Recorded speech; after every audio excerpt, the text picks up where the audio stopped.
sabe que los cortes son picantes. Son picantes. Son picantes los cortes, porque es ahí donde, viste, uno más se suelta, si está bien dicho, y bueno, y arma su pensamiento. Voy a pasar a darle la palabra al señor Lucas Espíndola. Bien, gracias. Lucas No, Matías. la pregunta que yo le quiero hacer a los compañeros, ¿querés grabar, gringo? Dale. Bueno, grabarle a los muchachos. ¿Qué estrategias se pueden utilizar para lograr justamente el cometido que tenemos todos los docentes? Mejores salarios, de que bueno, no existe esta reforma previsional, porque esta reforma previsional va en contra y atenta a los laburantes. ¿Qué medios se pueden utilizar? ¿Qué otras formas, qué otros modus operandi se pueden utilizar? ¿Para qué? Para que los docentes entiendan que esta es una lucha colectiva. Porque este neoliberalismo, esta cuestión de sálvese quien pueda, está también muy metido en los trabajadores. Entonces me parece que hay que intentar lograr eso. Generar una conciencia de clase, como decías, y esa idea de vamos a luchar juntos. Ahora, ¿qué hacemos? Porque tenemos un gobierno nacional que, en primer lugar, nos saca el FONIT, dice que somos todos unos vagos, y a mí me llama la atención, y con esto termino la idea. Me contaron que los compañeros que hicieron ese día de protesta, la gran mayoría le decían a la gente que pasaba por ahí, le decían, vayan a laburar, ñoquis, vayan a laburar. Está instalado también esta idea de que los docentes son ñoquis, que no quieren laburar, porque también está propagado por los medios de comunicación. ¿A dónde decís que pasó eso? Eso pasó en mi barrio, ahí en Barrio Las Flores, donde digo yo. Yo mismo he visto que la gente decía, vayan a laburar, ñoquis, qué sé yo. ¿Qué pasa entonces? Claro, lo de los medios de comunicación te dicen que no queremos trabajar, que trabajamos pocas horas, que queremos ganar fortuna, y también la sociedad tomó este discurso, ¿no? Bueno, yo si querés te puedo dar un ejemplo de hace 2 meses que refuta lo que vos decís y es lo contrario. Es la rebelión docente que hubo en Entre Ríos. Ajá.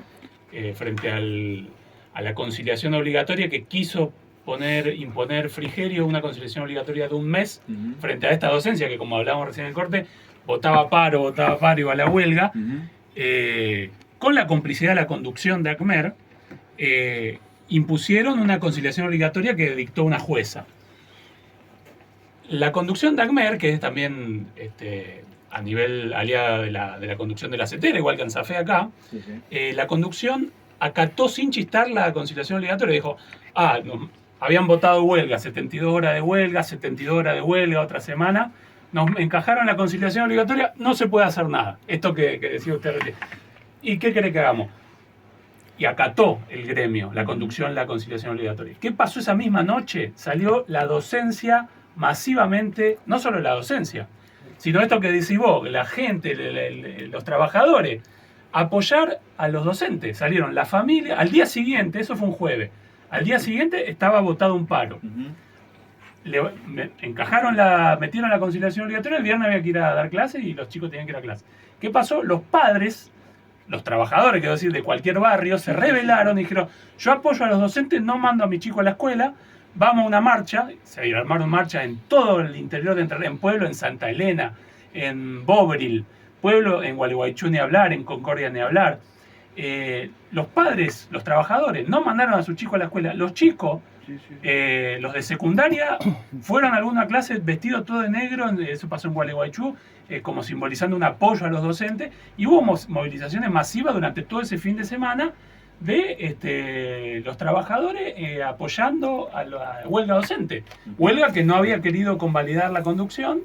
Y bueno, y ahí vemos lo contrario de lo que se decía. Incluso una provincia donde ganó Frigerio, donde ganó Milei, frente a la realidad de los docentes, porque los trabajadores ven que el que tiene que enseñarle a su hijo gana en la línea de la indigencia. Y entonces salieron a luchar con los docentes. Después fue todo de ahí, lo que prosiguió fue todo un operativo de la conducción gremial tratando de poner en caja a los docentes, de apaciguar la lucha, y eso es lo que vemos prácticamente acá también, digamos. Entonces, ese ejemplo que pasó en la provincia de acá al lado hace 2 meses, bueno, muestra lo contrario al clásico, o a esto que se está instalando como si fuera de sentido común, el agarrar la pala, digamos.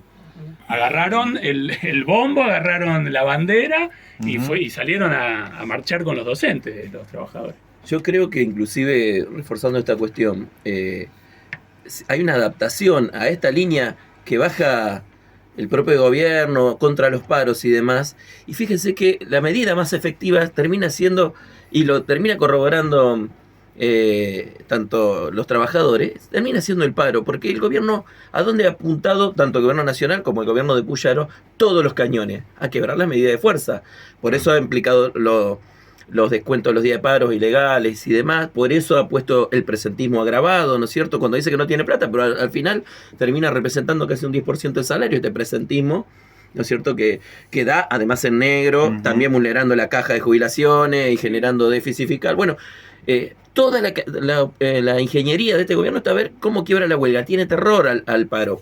Y la adaptación que por ahí tienen las conducciones sindicales, inclusive había llegado a sectores de la oposición, porque el propio FAD o Anzafer Rosario venían también de no proponer medidas de fuerza y paros. Pero ¿qué ocurrió?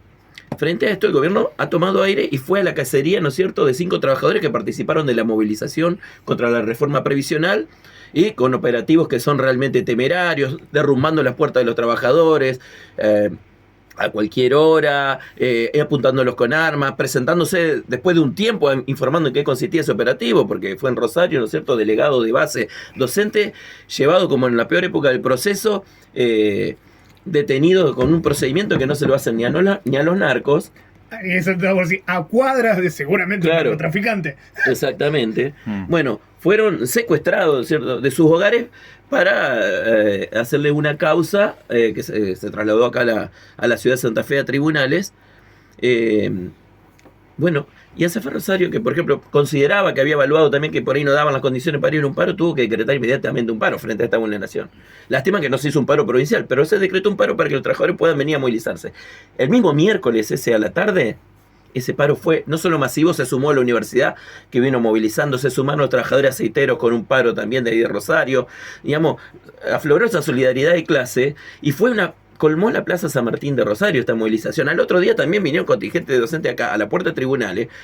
Lástima que era solo la delegación Rosario y no fue acompañada por el conjunto de la provincia, porque era una afrenta, no a Rosario, era una afrenta a la lucha de los trabajadores.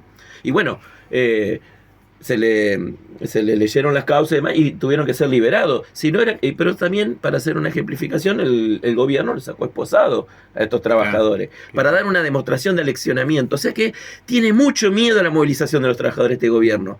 Tiene mucho miedo, pero sin embargo, hoy volvió a ocurrir algo muy importante.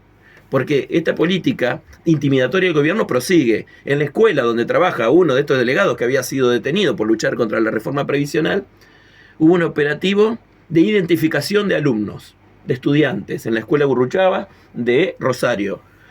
Entre las cosas que hacían, le sacaban fotos a los estudiantes, le decían le preguntaba a la policía si pertenecían al centro de estudiantes. Hoy, bueno, hay comunicados, sí, en toda la provincia, denunciando esto, y los padres que hicieron, ya al turno tarde no mandaron a los chicos a la escuela y dice que mañana no los van a mandar en reclamo, y porque temen por la seguridad de los chicos, contra la policía que está amedrentando a los estudiantes que se organizan, porque bueno, fue una de las escuelas que enseguida se plantó y salió a reclamar por la libertad de los compañeros docentes detenidos, porque inclusive había un detenido que pertenecía a esa escuela. Pero bueno, hay una reacción social muy rápida de apoyo, ¿no es cierto?, frente a estos atropellos del gobierno, y que no está en consonancia con la vacilación que nosotros estamos advirtiendo en las conducciones. Cada vez que hay un canal para luchar, los trabajadores intervienen. Lo que pasa es que claramente se ha inducido una situación de impas preparada, de desgaste, en vez de haber ido a fondo en un momento cuando la docencia, como era a principio de año, fue una huelga muy importante, fuimos distintos días de huelga. Estos mecanismos de paros por goteo, ¿verdad?, que para nosotros son desgastantes. Nuestro criterio es esto que vos decís. ¿Cuáles son las estrategias? Debatámosla, pero hay que hacer un balance de cómo luchamos. Porque hasta ahora, por ejemplo, esta cuestión que hemos propuesto nosotros a principio de año de ir a un paro indefinido, no necesariamente el más largo.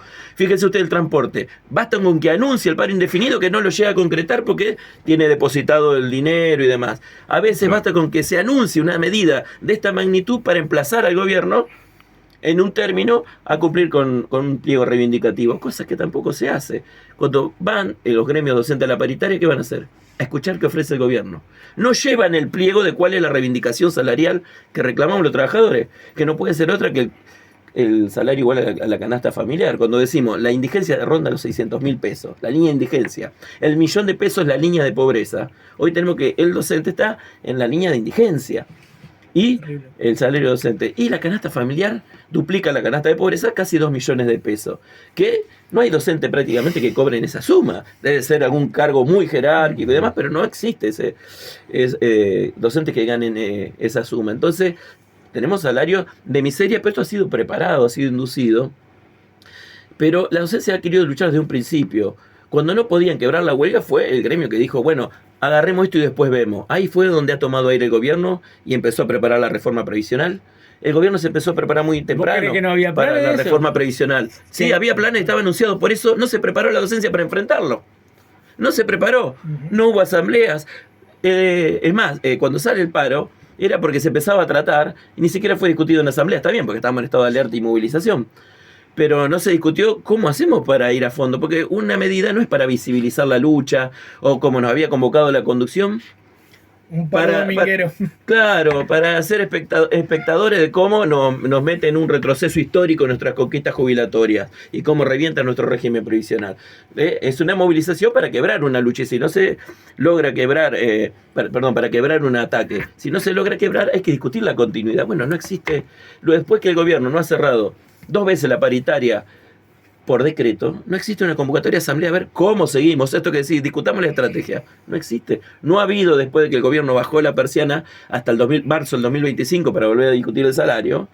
O sea que han cerrado con un aumento de 6% para octubre, 3% para noviembre, 3% para diciembre, que lo va a terminar a cobrar en enero, hasta marzo del 2025, con salarios de indigencia. Y ya se ha bajado la persiana. Nosotros entendemos que las condiciones están más enfocadas en la campaña electoral de ANSAFE 2025, en el caso de Santa Fe, que en ver cómo recuperamos los derechos que hemos perdido este año. No, es terrible. No, me quedé pensando en los muchachitos de la escuela, digamos, la policía parada. Muy enfrente. grave. Muy grave. Lo hemos visto también en la Universidad de las Madres de Plaza de Mayo, la policía parada enfrente. Es muy simbólico lo de este gobierno. Por ejemplo, ayer veía a alguien que siempre recomiendo, a Damián Cook, hablando sobre el caso de Walter Bulacio, de Walter Bulacio, y de cómo se había avanzado en mucha legislación para evitar las violaciones a los derechos humanos en democracia, y que muchas de esas resoluciones este gobierno las dejó de lado. O sea, esto de poder agarrarlo y llevarlo a una comisaría sin un operativo totalmente ilegal, digamos, sin ninguna orden, sin ninguna, agarrarlo y llevarlo. Sí, es terrible. Y fíjate la direccionalidad que tuvo, porque fueron a la escuela donde habían detenido a un docente y la escuela reaccionó enseguida y fueron ahí a identificar a los alumnos. O sea que cuando nos hablan de esto de la baja de la edad y la imputabilidad y demás, sabemos también a qué están apuntando. Están apuntando a regimentar a la sociedad y fundamentalmente al nervio vivo de la sociedad, que es la juventud, ¿no es cierto? Sí. Que hoy, por ejemplo, encabeza las tomas de la facultad, de esta enorme rebelión estudiantil que nosotros decimos... Esa es la dirección que hay que tomar, ¿no es cierto? Ese es el curso que hay que tomar, y la unificación de la lucha con esta perspectiva. Desenvolver esta tendencia que está presente. Por ahí los jubilados, por ejemplo. Los jubilados también están demostrando que no bajan la cabeza. Son un ejemplo a seguir. Las universidades, bueno, yo creo que el conjunto de los trabajadores está muy expectante a ver qué pasa. Está también buscando y explorando los canales para intervenir en esta crisis e imponer su propia agenda. Sí, no. Lucas, Contín, si quieren aportar algo. Vamos a un pequeño corte y después seguimos.